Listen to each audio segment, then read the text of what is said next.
Hi, I'm Michele Sullivan. This is day 3 of the San Antonio Breast Cancer Symposium.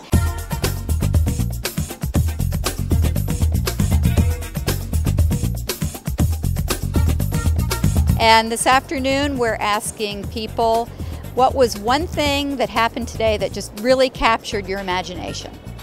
The most practical thing I learned in the last session really affects my breast cancer practice. I primarily practice breast cancer, and women have been interested in shorter courses of therapy. As we've looked at the poor cosmetic results with some of the implant radiation, I think 2 studies presented this afternoon were key.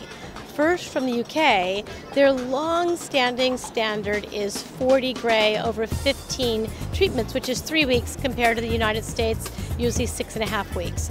And that had really excellent long-term control and cosmetics, as well as lessened effects on patients. So I thought that was really important for our patients that could be confident they could get 3 weeks of treatment rather than 6.5 weeks.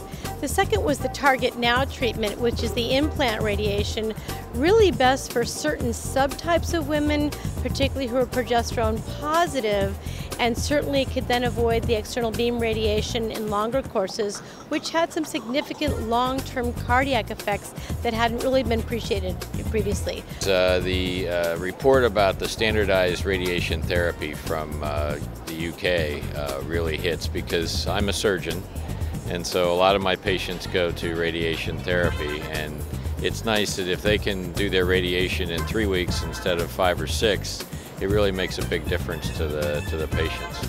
I would say that it's not the preclinical research especially that I'm excited. One of the things that I like today, it's about the density of the breast and its relationship to normal breast versus a pre-malignant breast, and the involvement of CD36 and the way it was tracked down like a normal breast and mammogram with high density, and a breast which is kind of pre-malignant and towards, depending upon the adipose differentiation and its relationship to its potency to get basically transformed.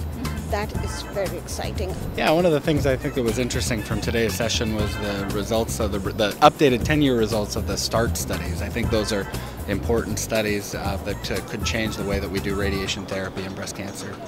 This is the study that tells us it's safe to cut radiation time in half, basically. Yeah, that's right. So what's beneficial about that to your patients? Well, a couple of things. I think most importantly, it's well, maybe not most importantly, but it's more convenient for patients. And I think in an era in the U.S. when we're concerned about rising costs of healthcare, it's probably a cheaper form of treatment too. So I think that's appealing. And as long as that type of a treatment is equally effective to more standard treatments, I think it's an exciting development. Thanks for watching. We'll see you tomorrow.